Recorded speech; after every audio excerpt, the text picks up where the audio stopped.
کو پرواز کا موقع دیں کہ وہ مسجد نبوی کے اس وقت کے کیف کو اپنے تصور کی دنیا میں کھینچے کہ کیا حال ہوگا جب دیے نہیں تھے، فانوس نہیں تھے، شنڈلیئرز نہیں تھے اور بلب نہیں تھے، دیگر کمکمے نہیں تھے. ایسے میں مسجد میں جب 550 دیے جلے ہوں گے تو روشنی کا کیا سما ہوگا وہاں پر. اب جب یہ روشنی بھڑکی، مسجد روشن ہوئی، مسجد نبوی میں چراغاں ہوا، میرے آقا نے اپنے حجرے کے پردے سے جب روشنی محسوس کی تو اپنے حجرے کے پردے کو پلٹا تو دیکھا ساری مسجد روشن ہے. یہ تفسیر قرطبی کا متن میں ترجمہ میں پیش کر رہا ہوں. آپ فرماتے ہیں صاحب تفسیر قرطبی کہ آقا نے دیکھا ساری مسجد روشن ہے. مسجد کو روشن دیکھ کے آقا کے چہرے پہ تبسم آ گیا. اب علم حدیث سے شغف رکھنے والے، علم تفسیر سے شغف رکھنے والے، علم فتویٰ اور علم قضات سے شغف رکھنے والے، علم تقابل اور علم ناسخ و منسوخ سے شغل رکھنے والے اور علم نقد سے، علم جرح سے، علم تعدیل سے شغف رکھنے والے لوگوں کو میں دعوت فکر دوں گا. حضرت تمیم داری نے جو کام مسجد نبوی میں حین حیات مصطفیٰ میں کیا، نہ وہ حکم مصطفیٰ تھا، نہ منشاء مصطفیٰ تھا، نہ دلالت فعل مصطفیٰ تھا، بغیر حضور کے حکم کے مسجد کو روشن کیا. کوئی ایسا ظاہری حکم نہ تھا، نہ ایسی منشا تھی کہ مسجد کو روشن کرنے کی بات آقا نے صراحتاً، کنایتاً، دلالتاً، اشارتاً کسی طرح کی ہو. انہوں نے جس سے یہ اخذ کر کے یہ کیا ہو، یہ خود سے خود کیا. On his on he decided. انہوں نے خود سے خود یہ فیصلہ کیا کہ میں ایسا کروں گا. لیکن فیصلہ کرنے میں انٹینشن کیا تھی؟ مصطفیٰ کی محبت. کیا تھی؟ بولیے نا. میرے اور آپ کے آقا کی محبت، یہ اس عمل کی بنیاد تھی. جب اس بنیاد پر انہوں نے مسجد نبوی میں چراغاں کیا، نتیجہ کیا نکلا؟ آقا نے جب پہلا گلمس اس کا لیا، پہلا اس کا جب منظر آقا کی نگاہوں میں آیا تو آقا نے دیکھ کے تبسم جو فرمایا، اس بات کی دلیل تھی کہ میری محبت میں اب یہ اتنے راسخ ہو گئے ہیں کہ تن من دھن عظمت خدا پر، عظمت مصطفیٰ پر، حقیقت اسلام پر یہ قربان کر دینے والے. چنانچہ آقا نے فرمایا تو نے مسجد کو روشن کیا، تنورت المسجدہ، تو نے مسجد کو روشن کیا. آقا فرماتے ہیں میری دعا ہے اللہ تیری آخرت کو روشن کر دے. اللہ اکبر.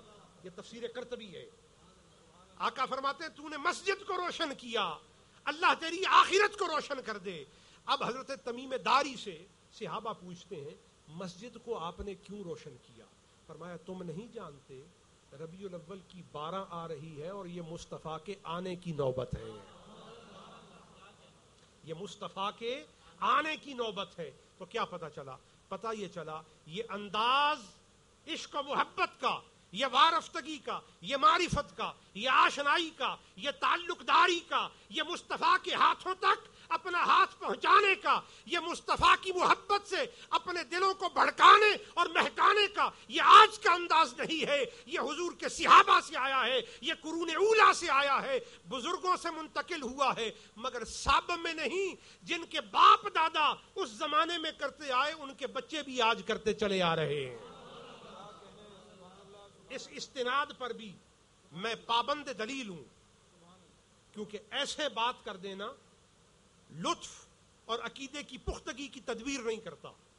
کیسے میں کہہ سکتا ہوں کہ جو آج مصطفیٰ کے میلاد میں مچلتے ہیں، نام مصطفیٰ پہ قربان ہوتے ہیں، حضور کے عشق میں ادھر محمد کی میم کسی کے ہونٹوں سے نکلتی ہے، اس کی آنکھوں کے پلکوں سے آنسو چھلکنے لگتے ہیں، اس کی وجہ کیا ہے؟ میرے آقا فرماتے ہیں خاتم المحدثین حضرت امام جلال الدین سیوطی جامع الصغیر فی احادیث بشیر النذیر کے اندر اس حدیث کو نقل کرتے ہیں حرف حمزہ کے تحت. آپ فرماتے ہیں الا ان الود یورث والعداوۃ تورث، خبردار محبت بھی موروثی ہے، دشمنی بھی موروثی ہے.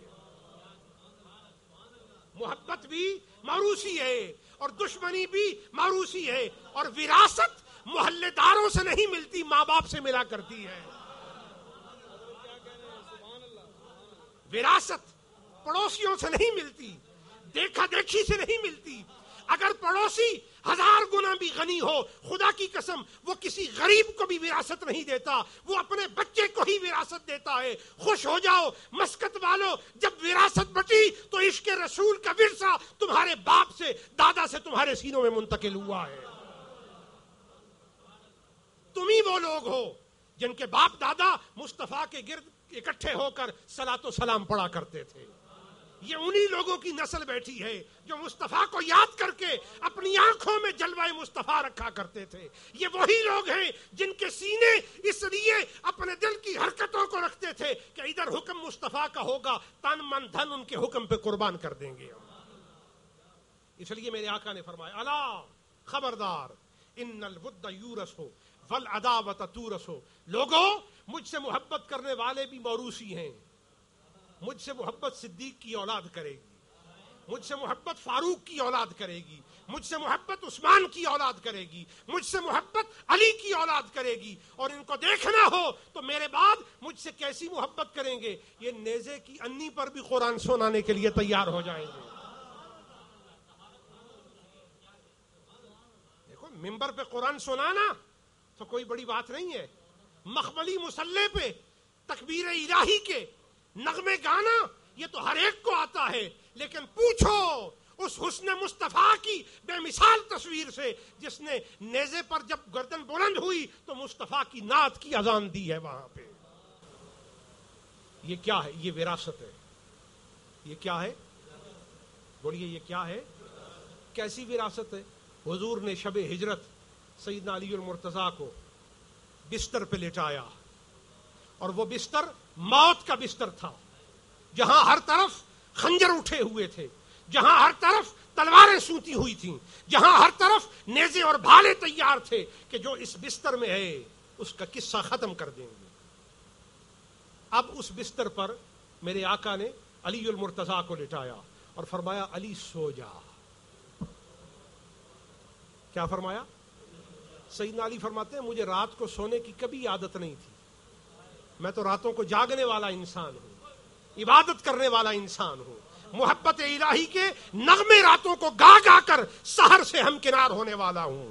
من طلب العلا سحر اللیالی کے درس دینے والا ہوں. فرماتے ہیں جسے بلندی چاہیے وہ راتوں کو جاگا کرے. فرمایا میں علی تو اس عادت کا پابند تھا, لیکن خدا کی قسم کبھی کسی رات نہ سویا مگر جتنی چین کی سکون کی گہری نیند مجھے اس رات آئی کبھی نہ آئی تھی, نہ اس سے پہلے نہ اس کے بعد.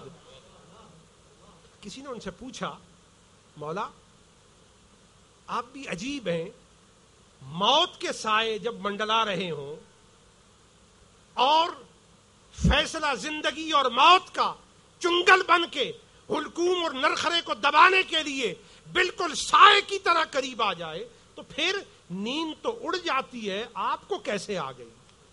آپ فرماتے ہیں میرے نیند کے گہرے ہو جانے کا سبب یہ تھا کہ مصطفیٰ نے مجھے یہ فرمایا, سو جا اور امانتیں دے کر مدینے آ جانا. فرمایا یہ میرا ایمان تھا, میرا عقیدہ تھا کہ مصطفیٰ نے مجھے جو سونے کی بات کہی اور امانتیں سپرد کر کے مدینہ آنے کی بات کہی, علی کا ایمان ہے کہ آج کی رات موت میرے قریب نہیں آ سکتی ہے.